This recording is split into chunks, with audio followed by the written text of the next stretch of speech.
Hello दोस्तों, कैसे हैं आप? आज हम लोग इस वीडियो में उत्तराखंड लेखपाल पटवारी के लिए प्रैक्टिस सेट का दूसरा पार्ट देखेंगे। इस वीडियो में आपको हिंदी, उत्तराखंड जीके, जीएस इन सभी के क्वेश्चन देखने को मिलेंगे। गाइस देखिए, कल की वीडियो में एक क्वेश्चन था जो 62वां क्वेश्चन था शायद, कि विश्व समुद्री दिवस कब मनाया जाता है। ठीक है, विश्व समुद्री दिवस जो है कब मनाया जाता है। तो देखिए, कहीं कहीं उसका आंसर आपको 29 सितंबर मिलेगा, कहीं कहीं 24 सितंबर मिलेगा, कहीं आपको 8 जून मिलेगा। ठीक है, अब हमारे जो यूकेपीसीएस ने एग्ज़ाम कराया था उसमें जो है क्या मान रखा है, 3 जून भी मान रखा है। तो अब देखिए, ऐसे क्वेश्चन जो है बहुत कम पूछे जाते हैं, तो ऐसे क्वेश्चन पर आप ज़्यादा फालतू के कमेंट ना करें, अपनी पढ़ाई पे ध्यान ध्यान दें। ठीक है, तो ऐसे क्वेश्चन जो होते हैं मैं आपको अगली वीडियो में बता देता हूँ उसका क्या आंसर सही होगा।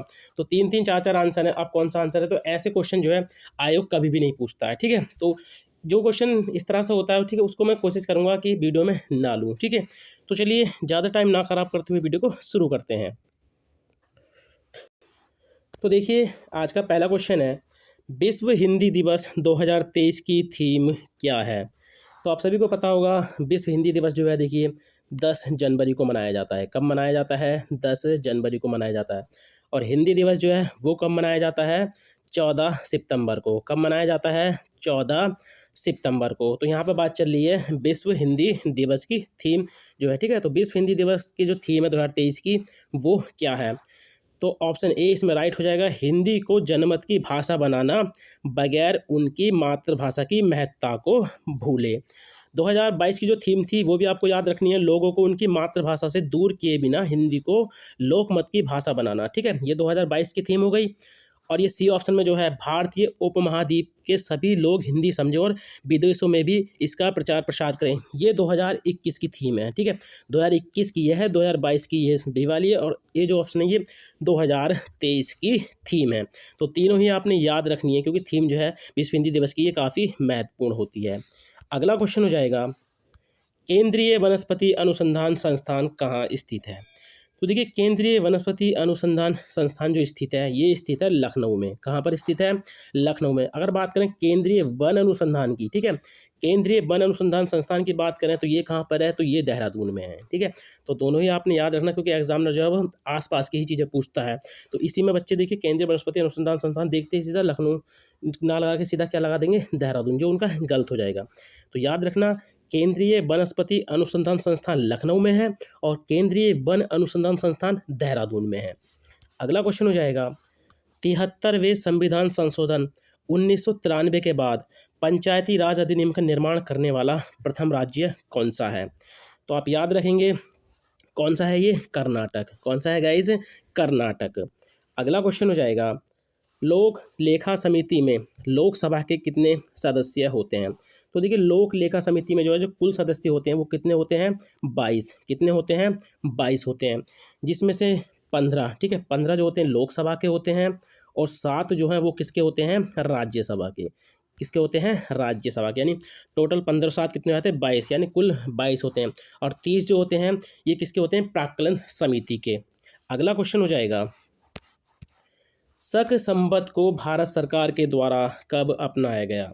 तो देखिए, शक संवत को जो है भारत सरकार के द्वारा कब अपनाया गया था। तो आप याद रखना कब अपनाया गया था? 1957 को। ठीक है, 1957 में। अगला क्वेश्चन है, योजना आयोग को कब समाप्त किया गया। देखिए, आप याद रखना, योजना आयोग को समाप्त करके क्या बनाया गया था? नीति आयोग। ठीक है, नीति आयोग बनाया गया था। तो आप याद रखेंगे, योजना आयोग को जो समाप्त किया गया था, सभी के दिमाग में जो डेट आ रही होगी गाइज, मुझे पता है वो क्या आ रही होगी, 1 जनवरी 2015। लेकिन जो भी इसको लगाएगा उसका आंसर एकदम गलत हो जाएगा। ठीक है, उसका पॉइंट 1 गया। तो योजना आयोग को समाप्त जो किया गया था, कब किया गया था? तो आप याद रखना, 15 अगस्त 2014 को। ठीक है, 15 अगस्त 2014 को जो है इसको समाप्त कर दिया गया था। और नीति आयोग इसके स्थान पर क्या लेकर आए थे? नीति आयोग, 1 जनवरी 2015 से। ठीक है, तो कहते हैं क्वेश्चन एग्जामिनर वहाँ से पूछता है जहाँ से हम पढ़ना छोड़ देते हैं। ठीक है, चलिए अगला क्वेश्चन देख लेते हैं, राज्य की विधानसभा में कम से कम कितने सदस्य हो सकते हैं। तो पिछली बार जो क्वेश्चन बना था देखिए वो इसी तरह से बना था, ठीक है। तो राज्य की विधानसभा में कम से कम कितने सदस्य हो सकते हैं, तो आप याद रखना 60। और विधान परिषद की अगर आपसे बात करता है कि विधान परिषद में कम से कम कितने सदस्य हो सकते हैं, तो उसमें कितने होते हैं, 40। ठीक है, जो पिछली बार हमारा लेखपाल पटवारी में पूछा गया था। अगला क्वेश्चन है, उच्च न्यायालय किस अनुच्छेद के तहत 5 प्रकार की रिट जारी कर सकता है। पिछली बार क्वेश्चन आया था कि रिट कौन जारी करता है, तो पहले ऑप्शन में था सर्वोच्च न्यायालय, दूसरे में था उच्च न्यायालय, और सी में कुछ और ऑप्शन था, और डी में था ए और बी दोनों। तो अधिकतर बच्चों ने जो है वो उसमें ए लगाया था, लेकिन आपको याद होगा कि उच्च न्यायालय और सर्वोच्च न्यायालय दोनों ही रिट जारी करते हैं। उच्च न्यायालय जो करता है वो अनुच्छेद 32 के तहत करता है सर्वोच्च न्यायालय, और उच्च न्यायालय, ठीक है, सुप्रीम कोर्ट जो है अनुच्छेद 32, और हाई कोर्ट यानी उच्च न्यायालय अनुच्छेद 226 के तहत जो है रिट जारी करता है। तो इसमें हमारा सी ऑप्शन राइट हो जाएगा। उच्च न्यायालय यानी हाई कोर्ट, ठीक है, 226 के तहत जो है रिट जारी करता है। चलिए अगला क्वेश्चन देख लेते हैं। भारत में कृषि क्षेत्र के जीडीपी का कितने प्रतिशत भाग कृषि शोध पर व्यय किया जाता है। तो आप याद रखना, भारत में कृषि क्षेत्र के जीडीपी का जो है, ठीक है, कृषि क्षेत्र के जीडीपी का कितने प्रतिशत भाग जो है कृषि शोध पर ये व्यय किया जाता है, तो आप याद रखना 0.3%। ठीक है, 0.3%। चलिए अगला क्वेश्चन देख लेते हैं। भीतरकनिका नेशनल पार्क, इस तरह से ही मिल सकता है आपको, भीतर लिखा हुआ, ठीक है, या आपको इस तरह से मिल सकता है। तो भीतरकनिका नेशनल पार्क जो है ये कहाँ पर स्थित है, तो आप याद रखना उड़ीसा में। कहाँ पर स्थित है ये, उड़ीसा में। तो देखिएगा इस बाहर जो एक अलाउंस हो रहा है, जिसका बिल जो है अभी तक जमा नहीं हुआ है, ज़्यादा है, कृपया वो बिल को जमा कर दें, वरना जो है कनेक्शन कट रहे हैं। ठीक है, ये अलाउंस हो रहा है। चलिए, तो आपने इसका आंसर देख लिया। भीतरकनिका नेशनल पार्क कहाँ पर स्थित है, तो ये स्थित है उड़ीसा में। कहाँ पर स्थित है, उड़ीसा में। चलिए अगला क्वेश्चन देखते हैं। नाथपा झाकरी परियोजना किस नदी पर स्थित है, तो नाथपा झाकरी परियोजना किस नदी पर स्थित है, यानी देखिए मैंने नदी तो दी नहीं और सीधा क्या पूछ लिया आपसे, ये क्वेश्चन थोड़ा सा आप इसको ध्यान रखना। ये सतलज नदी पर है गाइस, ठीक है, नाथपा झाकरी जो है ये सतलज नदी पर है। वैसे अब यहाँ पे ऑप्शन में देखिए क्या है, उनके जनपद मैंने ऐड कर दिए। ठीक है, तो नाथपा झाकरी परियोजना किस जनपद में स्थित है, ये इस तरह से क्वेश्चन है। तो आप याद रखना ये स्थित है हिमाचल प्रदेश में। ठीक है, कहाँ पर है, हिमाचल प्रदेश में। ठीक है, तो नाथपा झाकरी परियोजना ये किस नदी पर है, सतलज नदी हो जाएगा। अगर नदी आपको मिलती है तो सतलज नदी पर हो जाएगा। अगर जनपद की बात करें हम लोग, तो ये हिमाचल प्रदेश यानी राज्य की हम लोग बात करें तो हिमाचल प्रदेश में जो है ये स्थित है। अगला क्वेश्चन हो जाएगा, मूलाभ मेघ का निर्माण, ठीक है, मदर क्लाउड, ये मदर क्लाउड वाला है। ठीक है, तो मूलाभ मेघ का निर्माण किस मंडल में होता है, तो आप याद रखेंगे मूलाभ मेघ का जो निर्माण होता है ये समताप मंडल में होता है। ठीक है, कहाँ पर होता है, समताप मंडल में। समताप मंडल में ही देखिए ओजोन परत पाई जाती है। ठीक है, ओजोन परत भी जो है समताप मंडल में पाई जाती है। उसके अलावा देखिए यहाँ पर जो है जो हवाई जहाज़ होते हैं, ठीक है, हवाई जहाज़ जो हैं वो इसी मंडल में उड़ते हैं। ठीक है, समताप मंडल में ही उड़ते हैं। अगला क्वेश्चन हो जाएगा, निम्न में से कौन सी शीतोष्ण कटिबंधीय घास का मैदान है। देखिए एक तो होते हैं उष्ण कटिबंधीय, ठीक है, दूसरे होते हैं शीतोष्ण कटिबंधीय। तो यहाँ पर क्या पूछ रहा है, निम्न में से कौन सी शीतोष्ण कटिबंधीय घास का मैदान है। तो इसमें जो राइट आंसर हो जाएगा ये हो जाएगा पंपास। ठीक है, पंपास कहाँ पर है, अर्जेंटीना में। सवाना अफ्रीका में है, कंपो जो ब्राज़ील में, लानोस जो है ये वेनेजुला में। तो ये तीनों ही जो है ये उष्ण कटिबंधीय घास के मैदान है, और पंपास जो है ये शीतोष्ण कटिबंधीय घास का मैदान है। अगला है, ट्राइटन किस ग्रह का उपग्रह। देखिए क्वेश्चन जो है हमेशा आप अगर एग्जाम में बैठे हैं तो वहाँ पर आपको एग्जाम फोबिया होता है। ठीक है, तो वहाँ पर आप क्वेश्चन को जो है एक बार सही से पढ़ लें। ठीक है, वहाँ पर क्वेश्चन को एक बार सही से पढ़ लें। क्वेश्चन पूछ रहा है ट्राइटन किस ग्रह का उपग्रह, क्योंकि टाइटन भी है एक। ठीक है, टाइटन, ठीक है, तो टाइटन जो है वो शनि का है, और ट्राइटन जो है ये किसका है, तो ये है वरुण का। किसका है, वरुण का। तो आप क्वेश्चन को जो है कम से कम नहीं 2 से 3 बार पढ़ें, तब उसका आंसर लगाएं। और भरते टाइम भी देखिए, मान के चलो आपने 4 तो दे रखे, ABCD इस तरह से दे रखे होते हैं। मान के चला कि ट्राइटन किस ग्रह का उपग्रह, आपने सोचा वी लगाना मुझको, लेकिन आपने भर दिया ए। तो भरते टाइम भी जो है एक बार कंफर्म कर लें कि हम कौन सा ऑप्शन जो है भर रहे हैं। ठीक है, चलिए अगला क्वेश्चन हो जाएगा, कानून की आत्मा की रचना किसने की। तो देखिए ये विश्व इतिहास से क्वेश्चन बना है। ठीक है, विश्व इतिहास से पहले भी क्वेश्चन बन रखा है कि जो चर्च का सबसे बड़ा जो जो आलोचक था वो कौन था, ठीक है। तो उसमें आंसर आपका वाल्टेयर था। क्या था उसमें आंसर आपका? वाल्टेयर था। यहाँ पे क्वेश्चन है कानून की आत्मा की रचना किसने की? तो कानून की आत्मा की जो रचना की थी ये की थी मॉन्टेस्क्यू ने। किसने की थी? मॉन्टेस्क्यू ने। अगला क्वेश्चन हो जाएगा वाडीवास का युद्ध, ठीक है, वाडीवास या वाडीवास का युद्ध कब हुआ था? तो ये हुआ था गाइज 1760 में। प्लासी का युद्ध 1757 में हुआ था। पानीपत का तृतीय युद्ध जो हुआ था वो 1761 में हुआ था, ठीक है। और बक्सर का युद्ध जो हुआ था वो 1764 में हुआ था। अगला क्वेश्चन हो जाएगा दास प्रथा पर प्रतिबंध किसने लगाया? तो देखिए दास प्रथा पर जो प्रतिबंध लगाया था वो किसने लगाया था? लॉर्ड एलन बरो ने। किसने लगाया था? लॉर्ड एलन बरो ने। अगला क्वेश्चन हो जाएगा साइमन आयोग की स्थापना कब हुई? तो देखिए साइमन आयोग की जो स्थापना हुई थी कब हुई थी? 1927 में। कब हुई थी? 1927 में। और ये भारत कब आया था? 1928 में। तो दोनों तरह से इस क्वेश्चन को आप याद रखना। अगला क्वेश्चन हो जाएगा कांग्रेस का पहली बार विभाजन कब हुआ? तो देखिए कांग्रेस का पहली बार जो विभाजन हुआ था वो कब हुआ था? 1907 में। ये कांग्रेस का सूरत अधिवेशन था और रास बिहारी घोष जो है इसकी अध्यक्षता कर रहे थे, ठीक है। तो इसमें जो है ये कांग्रेस जो है नरम दल और गरम दल में जो है विभाजित हो गई थी। उसके बाद दूसरी बार कांग्रेस का जो विभाजन हुआ था 1917 में हुआ था। एनी बेसेंट ने इसकी अध्यक्षता की थी। किसने की थी? एनी बेसेंट ने। एनी बेसेंट ने जो है इसकी अध्यक्षता की थी। तो दूसरी बार जो है 1917 में हुआ। तो दोनों क्वेश्चन याद रखना, कांग्रेस का पहला विभाजन भी और कांग्रेस का दूसरा विभाजन भी। अगला है स्वदेशी आंदोलन की शुरुआत कब हुई? तो देखिए स्वदेशी आंदोलन की शुरुआत जो है वो कब हुई थी? तो आप याद रखना कब हुई थी गाइज?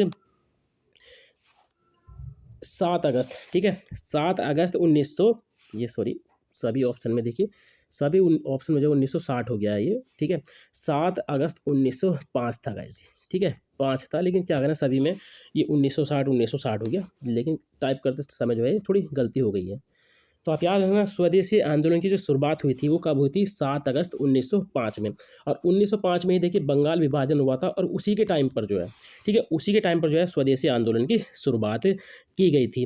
क्योंकि बंगाल विभाजन जो है पूर्ण रूप से जो लागू हुआ था वो 16 अक्टूबर 1905 को पूर्ण रूप से लागू हुआ था। और इसी दिन जो है यहाँ पर शोक दिवस के रूप में मनाया गया था, ठीक है। शोक दिवस के रूप में जो है इसको मनाया गया था। तो ये टाइपिंग में थोड़ी गलती हो गई है, ठीक है। तो आप याद रखना स्वदेशी आंदोलन की शुरुआत है वो 7 अगस्त 1905 को की गई थी। चलिए अगला क्वेश्चन देख लेते हैं। लीलाधर जगूड़ी को साहित्य अकादमी पुरस्कार कब मिला? तो लीलाधर जगूड़ी को साहित्य अकादमी पुरस्कार जो मिला था ये कब मिला था? तो ये मिला था इनको 1997 में। कब मिला था? 1997 में मिला था, ठीक है। अनुभव के आकाश, ये एक इनकी रचना थी अनुभव के आकाश में चांद, ठीक है। तो इस रचना के लिए इनको मिला था। अगला है उर्वशी दर्शन और काव्य किसका निबंध है? तो वैसे देखिए आपके दिमाग में आ रहा होगा उर्वशी जो है रामधारी सिंह दिनकर की है, ठीक है, बिल्कुल सही है। लेकिन क्वेश्चन यहाँ पे क्या है? उर्वशी दर्शन और काव्य किसका निबंध है? तो ये है हरिशंकर परसाई का। किसका है? हरिशंकर परसाई का। अगला क्वेश्चन हो जाएगा संदेशनी मधुबन कूप भरे में कौन सा अलंकार है? तो इसमें कौन सा अलंकार हो जाएगा? अतिशयोक्ति अलंकार। कौन सा हो जाएगा? अतिशयोक्ति अलंकार। अगला है यदि तुम वहाँ जाओगे तो बहुत पछताओगे, यह किस प्रकार का वाक्य है? तो इसमें आप देख रहे होंगे यदि लग रहा है और यहाँ पर तो लग रहा है, ठीक है। तो ये किसकी पहचान है? तो आप रखना याद रखना है किसकी पहचान है? मिश्र वाक्य की। किसका है? मिश्र वाक्य की पहचान है। अगला क्वेश्चन है शेरंध्री किसका पर्यायवाची है? तो शेरंध्री ये किसका पर्यायवाची हो जाएगा? तो ये हो जाएगा सहेली का। किसका हो जाएगा? सहेली का। अगला है निम्नलिखित में से कौन सा सही है? तो इसको एक एक करके देख लेते हैं। लोक उक्तियाँ, इनको क्या बोलते हैं? अखाड़ा, सही है। पहेलियाँ, इनको बोलते हैं आड़ा, ठीक है, आड़ा। लोक वार्ता को क्या बोलते हैं? पंडुली। यानी उपरोक्त में से सभी सही हैं। अगला है कंप्यूटर में प्रशिक्षण देने के लिए आरोही परियोजना की शुरुआत कब हुई? तो आरोही परियोजना की शुरुआत कब हुई? तो आप याद रखना इसकी शुरुआत हुई थी मई 2002 में। क्वेश्चन ये पूछा गया है अभी तक कि आरोही परियोजना किससे संबंधित है? तो कंप्यूटर में प्रशिक्षण देने के लिए, ठीक है। क्वेश्चन ये भी बन सकता है कि आरोही परियोजना की शुरुआत कब हुई? तो मई 2002 में। अगला है रिंगाल क्या है? तो देखिए रिंगाल क्या है? ये एक घास है, ठीक है, नरकट घास है एक। अगला है खोदरी परियोजना किस नदी पर स्थित है? तो खोदरी परियोजना किस नदी पर स्थित है? तो ये स्थित है यमुना नदी पर, ठीक है। और कहाँ पर स्थित है? देहरादून में। कहाँ पर स्थित है गाइस ये? देहरादून में। चलिए अगला क्वेश्चन हो जाएगा, दून काठगोदाम जनशताब्दी ट्रेन कब शुरू की गई? तो दून काठगोदाम जनशताब्दी ट्रेन जो शुरू की गई थी, ये कब शुरू की गई थी? तो आप याद रखना, अगस्त 2018 में। कब शुरू की गई थी? अगस्त 2018 में। अगला क्वेश्चन हो जाएगा, मांझरा का संबंध किस जनजाति से है? तो मंझरा, ठीक है, ये मंझरा है, तो इसका संबंध जो है किस जनजाति से है? तो आप याद रखना, बोक्सा जनजाति से। तो बोक्सा जो कुछ परिवार होते हैं, जैसे बोक्सा गांव, ठीक है, ये बोक्सा गांव को भी हम मंझरा कहते हैं, ठीक है। तो बोक्सा गांव जो होते हैं उनको ही क्या बोलते हैं? मंझरा। अगला क्वेश्चन हो जाएगा, उत्तराखंड का जनघनत्व में कौन सा स्थान है? तो उत्तराखंड का जनघनत्व में कौन सा स्थान है? तो आप याद रखना, 25वां। कौन सा स्थान है? 25वां स्थान। अगला क्वेश्चन है, स्वांग नृत्य का संबंध है। तो देखिए, स्वांग नृत्य का जो संबंध है ये किससे है? तो आप याद रखना, हिल जात्रा उत्सव से। किससे है? हिल जात्रा उत्सव से। ये कहाँ पर आयोजित होती है? पिथौरागढ़ में, ठीक है। जब धान की रोपाई होती है, उस टाइम पर जो है ये मनाया जाता है। अगला क्वेश्चन हो जाएगा, मातंग गुफा किस जनपद में स्थित है? तो मातंग गुफा जो है ये किस जनपद में स्थित है? तो आप याद रखना, उत्तरकाशी में, ठीक है। और ये भागीरथी के तट पर है। अगर नदी का नाम पूछ ले किस नदी के तट पर है, तो भागीरथी जो नदी है उसके तट पर जो है ये स्थित है। अगला क्वेश्चन है, निम्नलिखित में से कौन, ये सुमेलित है गाइस, ठीक है, सुमेलित नहीं है। तो निम्नलिखित में से कौन सुमेलित नहीं है? तो एक एक करके देख लेते हैं। कॉर्बेट राष्ट्रीय उद्यान, इसका क्षेत्रफल 520.82 वर्ग किलोमीटर, बिल्कुल सही है। नंदा देवी राष्ट्रीय उद्यान 624 वर्ग किलोमीटर, बिल्कुल सही है। राजाजी राष्ट्रीय उद्यान 820.24, देखिए 24 नहीं, ये 42 है, ठीक है। तो यही वाला जो है इसमें सुमेलित नहीं होगा। अगला क्वेश्चन देख लेते हैं, खारसोली बुग्याल किस जनपद में स्थित है? तो खारसोली बुग्याल जो है ये किस जनपद में स्थित है? तो आप याद रखना, टिहरी में। कहाँ पर है ये? टिहरी में। अगला क्वेश्चन हो जाएगा, बाणगंगा किसकी सहायक नदी है? तो बाणगंगा किसकी सहायक नदी है? तो ये है गंगा की। किसकी है? गंगा की। अगला क्वेश्चन हो जाएगा, जैक्सर श्रेणी का संबंध किससे है? तो जैक्सर श्रेणी का जो संबंध है ये किससे है? ट्रांस हिमालय से। किससे है गाइज? ट्रांस हिमालय से। अगला क्वेश्चन हो जाएगा, बंदरपुंछ पर्वत की ऊंचाई कितनी है? तो देखिए, बंदरपुंछ पर्वत की जो ऊंचाई है ये कितनी है?